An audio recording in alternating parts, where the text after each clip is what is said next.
کہیں پہ کوئی طاقت ہے جو اس سسٹم کو آگے چلنے نہیں دیتی. وہ سامنے آتے بھی نہیں ہیں, چھپتے بھی نہیں ہیں. لینڈ ریفارم پہ کام کرنے کے لیے کمیٹی نہیں بنائی تھی اس نے, لینڈ ریفارم کے معاملے کو کنفیوز کرنے کے لیے کمیٹی بنائی تھی. وہ مجھے اوپینین دے سکتا تھا, لیکن اس نے اوپینین دینے کی بجائے اپنی ایک چھوٹی سی راجنیتی بنائی. یہ جو اوپینین ان کا چینج ہوتا ہے ہماری غیر موجودگی میں, یہ $1 ملین کوسچن ہے.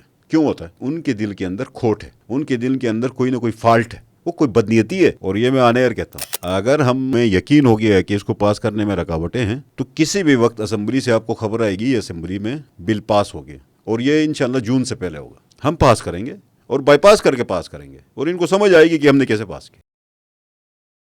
حق کے حاکمیت اور ملکیت دونوں کے بڑے نعرے لگاتے تھے الیکشن میں, اس کے بعد بھی آپ نے کوشش کی. تو لینڈ ریفارمز کی یا خالص سرکار کی آپ بات کریں تو بل ٹیبل اپوزیشن میں تھے, تب کیا مسئلہ ہوا کہ بل ٹیبل نہیں ہوا, اور آج حکومت میں ہے تو آج بھی وہ ٹیبل نہیں ہو رہا ہے, کیا مسئلہ ہے ویسے؟ دیکھیں, مطلب میری 2 کیپیسٹیز ہیں. جب میں اسمبلی کا ممبر نہیں تھا تو میرے پاس ایک ہی آپشن تھا, میں اس پہ تحریک چلاؤں. گلگت بلتستان کے ہم پیپلز پارٹی نے تحریک چلائی, ہم سب عوام میں گئے, عوام کے سامنے عوام کے اندر شعور کو اجاگر کرنے کی کوشش کی. اس کے نتیجے میں ہم اسی نعرے کو لے کے ہم الیکشن میں گئے. ہمیں گلگت بلتستان کے عوام نے پذیرائی ضرور دی, ہمیں اچھے بھلے ووٹ بھی دیے, ہمیں سیٹیں بھی دے رہے تھے, لیکن ہم سے سیٹیں چھینی گئی, ہمارا مینڈیٹ چھینا گیا. ایک ہائیبرڈ رجیم کو ہمارے اوپر مسلط کیا گیا, اور انڈیپینڈنٹس کو لا کے ایک 2/3 میجارٹی کی شکل بنائی گئی. تو ہمیں اپوزیشن میں جانا پڑا. تو چونکہ مطلب اسمبلی سے باہر کا جو مینڈیٹ تھا وہ ہم نے پلے کیا تھا, شعور اجاگر ہو چکا تھا, ایک ایک جگہ میں, ایک ایک گاؤں میں ہم گئے تھے, لوگوں کو حق ملکیت سمجھ آ گیا تھا. اس صورت میں جب ہم اسمبلی میں گئے تو لوگوں کی امید یہ تھی کہ اس لمیٹڈ مینڈیٹ میں بھی یہ اپنا رول پلے کریں, جو ہم سمجھتے ہیں اپنے لوگوں کی جو جذبات ہیں. تو ہمارے پاس 4 سیٹیں ٹوٹل تھیں, ان 4 سیٹوں کے ذریعے سے ہم نے اس کے اوپر کام شروع کیا. تو اس کے اوپر جو 4 سیٹوں والی اپوزیشن ہے وہ یہی کر سکتی تھی کہ ایک بل پرائیویٹ ممبر ڈرافٹ کرے, اسمبلی میں پیش کرے, اس کے اوپر روزانہ بات کریں, اور پہلے دن جس دن ہم اسمبلی میں گئے حلف کے بعد جو پہلا جو دن تھا اسی دن ہم نے بل پیش کیا اسپیکر صاحب کو. اسپیکر صاحب نے اس بل کو روکا, خالد خورشید نے ٹیلی فون کر کے روکوایا. خالد کو کریڈٹ ڈس کریڈٹ کا بہت شوق تھا. اس نے یہ کہا کہ یار یہ پیپلز پارٹی کا بل اگر پیش ہو کے پاس ہوتا ہے تو یہ پیپلز پارٹی کو کریڈٹ جائے گا, پی ٹی آئی کے خلاف ایک بات بنے گی. چونکہ وہ تھوڑا سا نیرو مائنڈڈ ہے, اس کو مسئلہ حق ملکیت سے نہیں تھا, اس کو مسئلہ اپنی پارٹی کی پاپولیرٹی سے تھا. چونکہ وہ پاپولیرٹی پہ کھیلتے, ہم پاپولیرٹی پہ نہیں کھیلتے. ہمارا ایشو آج بھی پیپلز پارٹی نہیں ہے, یہ گلگت بلتستان کی حق ملکیت گلگت بلتستان کا مشترکہ ایشو ہے, پیپلز پارٹی کا ایشو نہیں سمجھتا ہم اس کو. لیکن خالد نے کریڈٹ ڈس کریڈٹ کے چکر میں اس کو روکنے کی کوشش کی. امجد زیدی آپ بھی زندہ ہے, پوچھو اس کو کہ اس کو اسمبلی میں آنے سے اس کو روکا اس نے. امجد زیدی نے اس کو اسمبلی میں بھیجنے سے روکا. بعد میں ہمیں مجبوراً ریزولوشن لانی پڑی. جب ریزولوشن ہم نے پیش کی تو اس دن ٹیلی فون کر کے جاوید بنوا اور سہیل کے ذریعے سے اس نے وہ ریزولوشن بھی ناکام کرائی. یہاں تک وہ کھیلتا رہا کہ ملکیت کے خلاف کھیلتا رہا, صرف خود اپنا بل لانے کے لیے. ہم نے اس کو گزارش کی کہ یار اپنا بل لے کے آؤ, اس کو ہم سپورٹ کریں گے, آپ کے بل کو ہم سپورٹ کریں گے, ہمیں مسئلہ نہیں ہے, یہ کریڈٹ آپ کو چلا جائے. لیکن مطلب ڈیلی کی بنیاد پہ کبھی ایک بات کبھی دوسری بات پہ وہ بل ڈرافٹ کر کے اسمبلی میں لانے سے ناکام رہا. وہ ناکام ہو گیا, وہ نہیں لا سکا. چونکہ ہم تو اپوزیشن میں تھے, ہمیں بھی اس نے کھیلنے نہیں دیے, ہمارا بل بھی اس نے روکا, اپنا بھی روکا, خود بھی نہیں لا سکا. اب آپ حکومت میں تو اب آپ ٹیبل کیوں نہیں کر رہے ہیں؟ اب بھی بہت بڑا مسئلہ ہے ہمارے لیے. دیکھیں, جس دن میں مطلب ریفارم فورم کا میں چیئرمین بنا,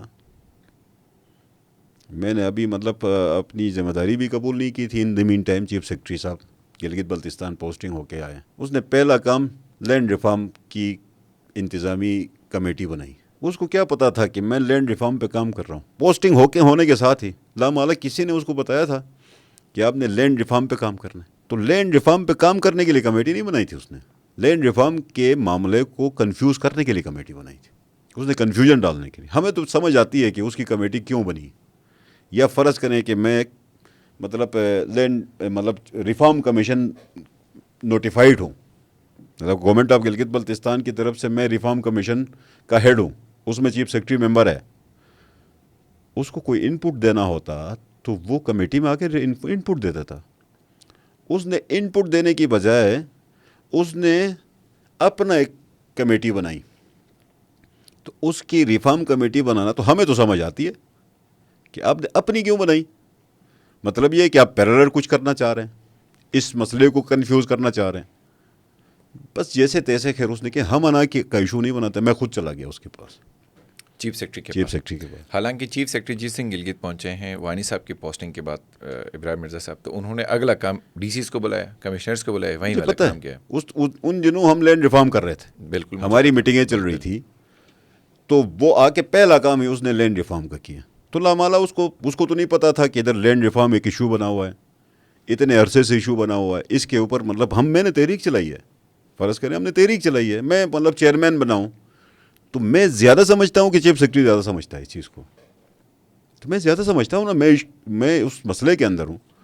ہاں کچھ چیزوں کو میں آتا ہو سکتا میں نہ کروں, تو میں اتنا مطلب ایروگینٹ آدمی بھی نہیں ہوں کہ کسی کا ان پٹ نہ لوں. وہ مجھے اوپینین دے سکتا تھا, لیکن اس نے اوپینین دینے کی بجائے اپنی ایک چھوٹی سی راجنیتی بنائی. میں نے مائنڈ نہیں کیا, مجھے مائنڈ کرنا چاہیے تھا, مجھے اس بات پہ کھڑے ہونا چاہیے تھا. لیکن میں نے کھڑے ہونے کی بجائے اس کے ساتھ مذاکرات کیے. میں نے کہا سر آپ کو بنانے کی ضرورت نہیں تھی, ہم نے بنائی ہے. پھر بھی آپ کا کوئی ان پٹ ہے آپ دے سکتے ہیں. انسٹیڈ کہ وہ اس میں ان پٹ دیتا, اس نے اپنی ریلیکٹنس جو شو کرنی تھی کر دی. لیکن ہم نے اس کو پبلک ایشو نہیں بنایا, ہم عوام میں نہیں گئے اس ایشو کو لے کے. ہم نہیں چاہتے تھے کہ چھوٹے چھوٹے ایشوز پہ ہم عوام کو کھڑا کریں. اس پہ ہم نے مذاکرات کی, ہم نے جنرل صاحب کے ساتھ بھی اس پہ بات کی, چیف سیکرٹری صاحب سے بھی بات کی. فائنلی اس نے کہا کہ یہ 4-5 چیزیں جو ہیں, میری کچھ چیزیں ہیں, ان کو انکارپوریٹ ہونا چاہیے. میں نے ایز اٹ از اس کی باتوں کو بھی انکارپوریٹ کیا, اور وہ بات درست کر رہا تھا. مطلب ایڈمنسٹریٹو ہیڈ جو بات اس نے کی تھی, میں اس کو مانتا ہوں. وہ یہ کہہ رہا تھا کہ ڈسٹریبیوشن کا میکینزم میں کلیکٹر کا انوالومنٹ ہونی چاہیے, تحصیلدار کی انوالومنٹ ہونی چاہیے, بالکل بھی کمیونٹی کے اندر نہیں ہونا چاہیے. انتظامی افسران کی مرضی شامل ہونی چاہیے. لوگ بات ضرور کریں لیکن ان کے اپروول کے بغیر اس پروسیس نہیں ہونا چاہیے. تو وہ بھی ہم نے مان لی, اس کی بات کو انکارپوریٹ کیا. وہ کرنے کے بعد بھی میں نے بتایا اس کو کہ یار یہ تو ہم نے یہ آپ کی جو گریونس تھی وہ بھی ہم نے مان لی.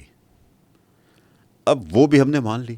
اب اس کے اوپر ایک بل مطلب خالد کے دور میں پڑا ہوا تھا, ایک بل ہم نے بنایا تھا, ایک مطلب اس نے پھر مطلب اس کا اوپینین یہ آ گیا کہ آپ یہ کریں کہ نوتور رول کے اندر ہی ترمیم کریں. تو انتظامی افسران تھے, ان لوگوں نے اس کی بات ماننی تھی. ایز اٹ از ان لوگوں نے بنائی, وہ بھی آ گئی. اب وہ 3 بل آ گئے, تو لامالا 3 بل ہیں تو کنفیوژن ہے. تو کنفیوژن رکھا جاتا ہے. کہیں پہ کوئی طاقت ہے جو اس سسٹم کو آگے چلنے نہیں دیتی. لینڈ ریفارم کرانے میں رکاوٹیں ہیں. لوگ کھل کے نہیں بولتے, ہمارے سامنے نہیں بولتے. ہمارے سامنے جتنے انتظامیہ افسر ہوتے ہیں جب ہم سے بات کرتے ہیں وہ کہتے ہیں ٹھیک ہے, درست ہے. لیکن ہمارے جانے کے بعد ان سے الگ کر کے پوچھو تو کوئی اور اوپینین دیں گے, ان کا اوپینین چینج ہوتا ہے. تو یہ جو اوپینین ان کا چینج ہوتا ہے ہماری غیر موجودگی میں, یہ $1 ملین کوسچن ہے. کیوں ہوتا ہے؟ ان کے دل کے اندر کھوٹ ہے, ان کے دل کے اندر کوئی نہ کوئی فالٹ ہے, وہ کوئی بدنیتی ہے. وہ سامنے آتے بھی نہیں ہیں, چھپتے بھی نہیں ہیں. تو اس طرح کے ایشوز کا ہمیں سامنا ہے. گلگت بلتستان کے لینڈ ریفارم کے اوپر رکاوٹ کے اوپر میں پوائنٹ نہیں کر سکتا ہوں کہ فلاں رکاوٹ. تو ہم بھی سمجھتے ہیں اس چیز کو کہ بھائی خالد نہیں کر سکا ہے, اس کا ٹرم گئی ہے, ہمارا بھی ٹرم تقریباً ہم تو اس کو سال بھی نہیں سمجھتے. تو ہم بھی مہینے ایک انتظار کر سکتے ہیں کہ ہم خوش اسلوبی سے اس کو کرنے کی کوشش کریں گے.